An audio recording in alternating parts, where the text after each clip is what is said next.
lan mooy importance am ci li nga xam ne moom moo ñuy mener vers la consolidation du projet parce que bu leen fàtte ni ñun li ñuy def yépp mooy comment consolider le projet nous sommes venus au pouvoir mais doyul yéen ñëpp xam ngeen ko parce que comme on dit en politique je ne vais pas faire beaucoup de citations parce que j'ai pas la mémoire de mon ami Sonko man nag bëriwu may citation mais je sais au moins que en politique l'important c'est de durer mooy politique li ci am solo mooy na nga yàgg pour am temps wu teg li nga bëgg a teg ndax en politique les mandats sont courts c'est 5 ans donc boo bëggee liggéey loo xam ne la vision 2050 mais c'est 5 mandats 5 mandats nag caaxaan tegu ko 5 mandats li koy tax a li la koy tax a am mooy da ngay liggéey bu baax a baax à la base et nous sommes en train de travailler Ousmane Sonko ne ñu fi mu nekk nii il faut que le parti soit en mesure te loolu musul am Sénégal le parti soit en mesure de vendre de placer 1 million de cartes loolu musul am bi Sénégal di Sénégal ba tey ñun war nañ koo mën a def parce que sur les 18 millions de Sénégalais war nañ génnee au moins 1 million 1 million boobu nag boo ko bëggee distribuer li ci am solo mooy c'est vrai on a un parti qui est implanté on a 46 départements mais la première question qui se pose mooy kan moo war a distribuer carte yi est-ce que dañ koy jox les coordonnateurs départementaux est-ce que dañ koy jox les coordonnateurs de section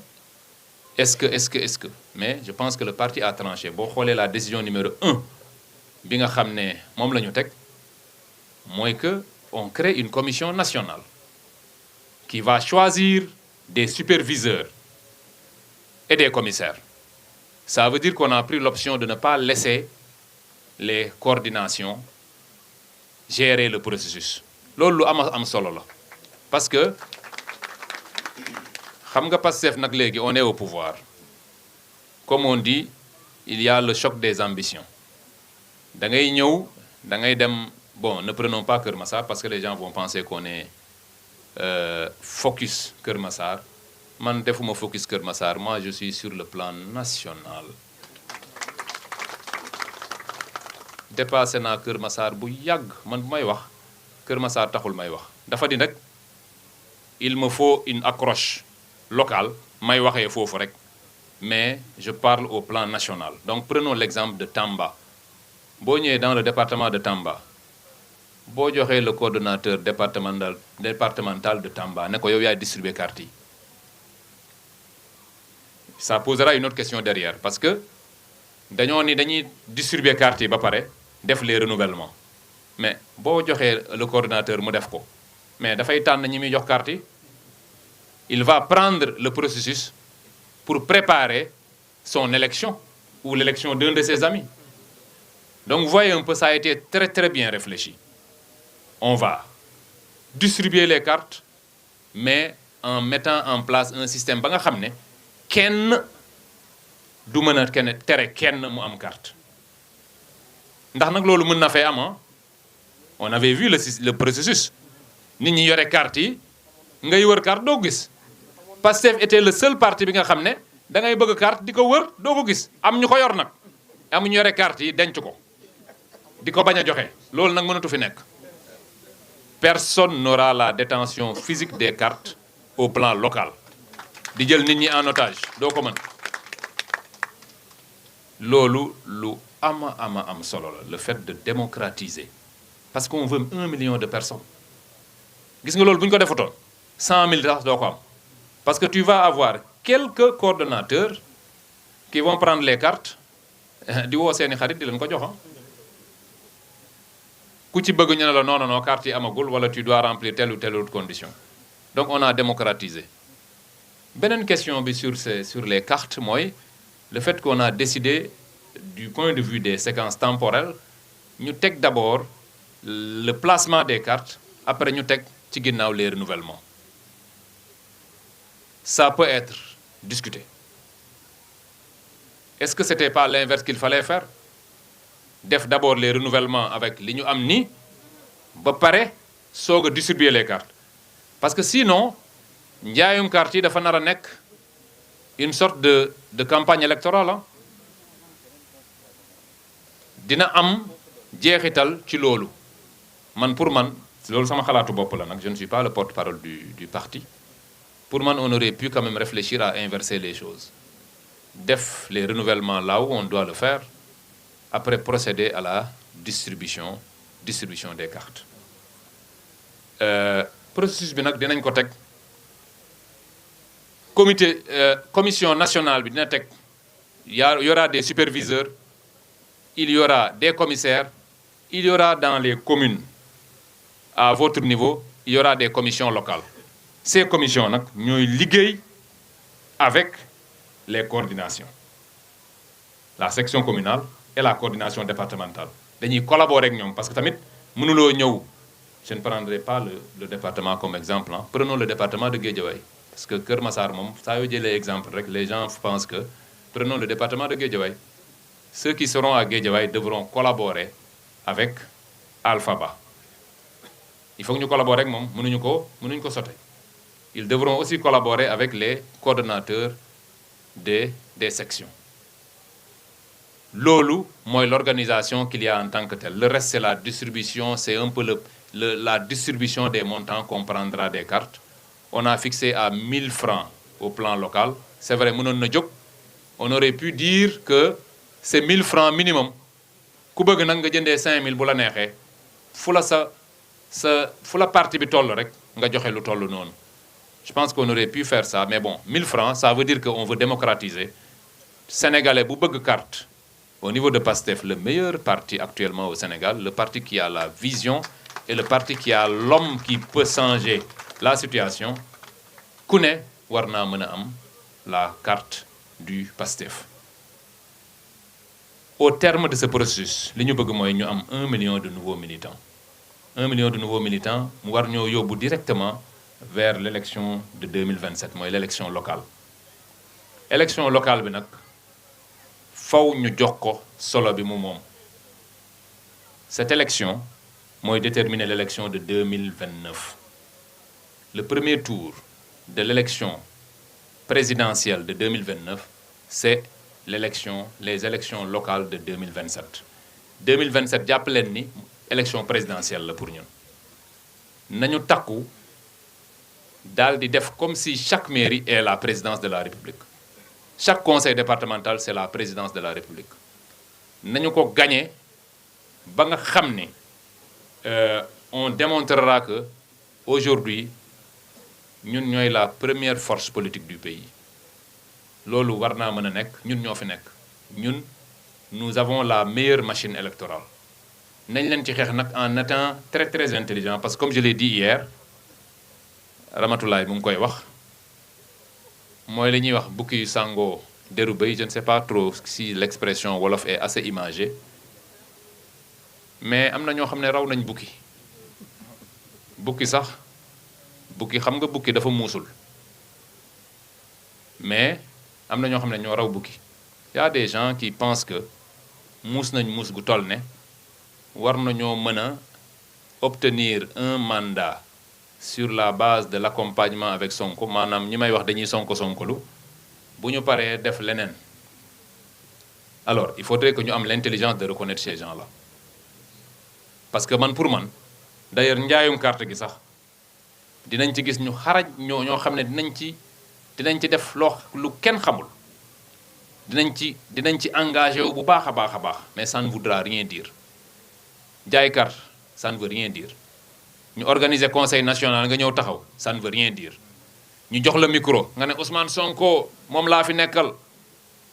ça ne veut rien dire li am solo mooy dans les faits li nga wax da nga ko dëggal maanaam nekk aux côtés d'Ousmane Sonko di liggéey te yàlla tax pour Ousmane Sonko jusqu'au soir du dimanche où il sera élu président de la République loolu mooy le vrai mooy ñi ànd ak Ousmane Sonko dëgg-dëgg mais am na ñoo xam ne ànd bi yëpp stratégie la on les attend nag au tournant donc li ma doon wax mooy distribuer carte wala participer à une réunion wala nekk dans une coordination wala jël parole di wax waxu Ousmane Sonko d'ailleurs sax boo xam nga nit sax kuy wax waxu Ousmane Sonko te gëmu ko da nga koy teel a xam puisque temps yi ñu ngi wax ne nit ñi dëggal seen bopp di nga gis ñoo xam ne mosuñu wax waxu kenn mosu leen dégg ci ñu tudd turu Ousmane Sonko nga jékki-jékki rek gis leen ñu dem émission ñu dem kii Ousmane Sonko di woy loolu on l'a assez vite reconnu ñu xam ni donc comme je le disais l'élection de 2027 c'est le premier tour pour 2029 ñu taxaw ndax dëkk bii il faut que Ousmane Sonko yor ko en 2029 parce que c'était ça le projet bu leen fàtte mukk parce que bi ñu jógee Pastef bi ñu jógee notre volonté c'était de mettre Ousmane Sonko à la tête de ce pays Macky Sall jël lépp li mu am xeex ñu lu ne mu def ñu ko ba nag il a réussi à reporter rek la annulé wul projet bi dafa reporter de 2024 à 2029 donc en 2029 il faudra que ñu taxawaat démontrer ni fa ñu taxawoon rek ña nga fa pour que ce pays puisse avoir un projet consolidé autour de Ousmane Sonko. En parlant de Macky Sall d'ailleurs xam nga aujourd'hui bu Ousmane Sonko nekkul président de la République gannaaw yàlla parce que ñun ñëpp ay jullit lañu c'est l'action de Macky Sall moo tax loolu c'est quelqu'un qui n'est pas démocrate c'est de la dictature la tegoon ci dëkk bi yéen ñii ñëpp gis ngeen ñun ñii nous vivions dans l'insécurité la plus complète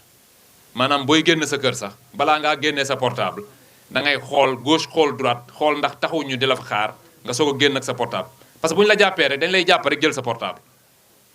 ñi nga woo yëpp ñu bokk Pastef ñu woo leen infraction ou pas d'infraction dañ lay tëj waa ngeen yaakaar ni ñun sénégalais war nañoo seetaan nit kooku mu dem ne ONU c'est-à-dire que ONU amul lu gën a am solo lool non mu ne léegi moom ONU la bëgg a yor maanaam mbootaayu xeetu dëkk yëpp Macky Sall moo koy yor xanaa balaa moo dem di nekki ONU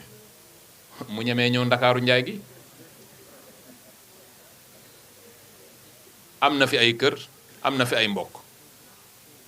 na ñëw fii waxtaan ak kilifa yi ne leen man damaa bëgg a nekk candidat ONU na ñëw li tax ñëwul fii moo tax mënta dem ONU c'est aussi simple que ça ku ñemewuta dugg sa kër maanaam sëñ Saliou boo demoon ba tey mu ñemewoo dugg sa kër dootoo fa dogal am na loo fa def sa kër ga nga moom boo demee ba mënatoo dugg sa kër non doo toll fële naan xale yi non damaa bëggoon tey bu ngeen di julli na ngeen génn ci biti may jiite doo jiite ndax ñemewoo dugg ci kër gi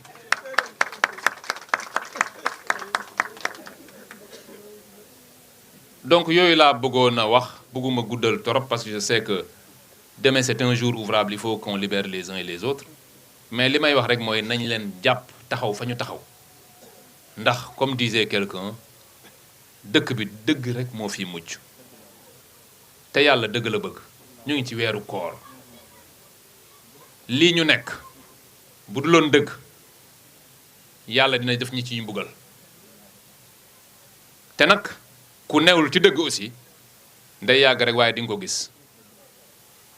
ndax yàlla moom yenn saa yi mu bàyyi la ba nga yaakaar ni sax moom nekkatu fi gisu la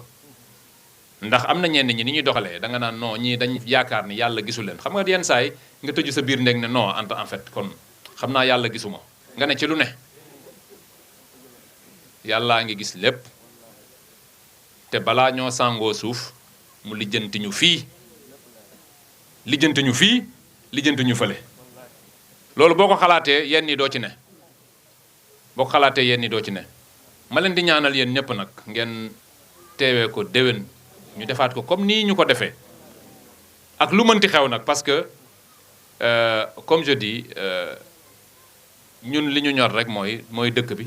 ak Ousmane Sonko nan la ñuy def ba placer ko à la tête du pays amul leneen lu ñu ñor moo tax ñu bëri il se trompe d'adversaire xam nga un combat boo koy mëne te xàmmeewoo kan nga war a bëreel da ngay am problème maanaam da ngay wàcc ci làmb ja ka ngay njëkk a romb rek nga song ko yaakaar ni kooku mooy adversaire ba fekk adversaire baa ngi lay xaar fële yow nga romb sëñ Saliou defe ne moom la nga dóor mu dóor ngeen songoo li nga am yëpp nga def ko ca ba daan ko wala mu daan la bi ngeen pare ñu ne la non sawaay yow waa ji du moom de kële la waa ji kee di bàkku fële la nga war a parewaat pour dem songu kooku. Il ne faut pas se tromper d'adversaire. Il faut savoir, dans un combat, il faut avoir l'intelligence de reconnaître l'adversaire. Nous, on reconnaît nos adversaires. On reconnaît nos combats. Mon combat à moi, il n'est pas local.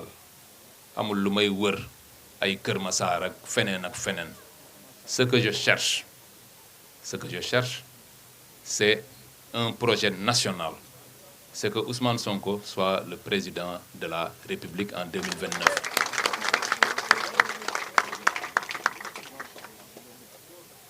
Dama koy envoyer un message qui va taquiner tout le monde après. Moi, en 2029, lii dañ koy dagg nag en 2029 Ousmane Sonko ñaan leen ko mu désigné ma déglu leen baax li may wax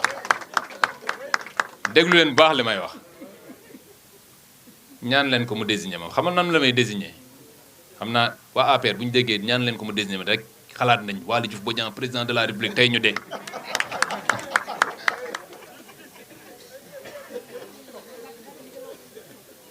non 2029 Ousmane Sonko man lay désigner dans la mesure où moom mooy man il se présentera et c'est comme si c'est moi qui vais me présenter foofu laa koy waxee xam naa nag gis nga comme ni ñu def Ramatulaay parti bi ñuy dagg mooy ñaan leen Ousmane Sonko mu désigner ma loolu la ñuy dagg pour ne non Waly Diouf Bodiang nee na ko Ousmane Sonko désigné en 2029 man buñ ma désigné du ngeen am jàmm de xam naa ni moom man da ngeen di xam naa tëb ci géej gi di kii noonu xam naa kii bi barsax bi ay militant APR lay doon voilà loolu laa bëggoon pare c'est sur cette note de sourire qui vous fait sourire tous j'espère que déwén dinañ ñëw nii ñuy reetaanee nii ñun ñëpp nekk ci jàmm Sénégal jëm kanam Ousmane Sonko nekk président de la République merci beaucoup.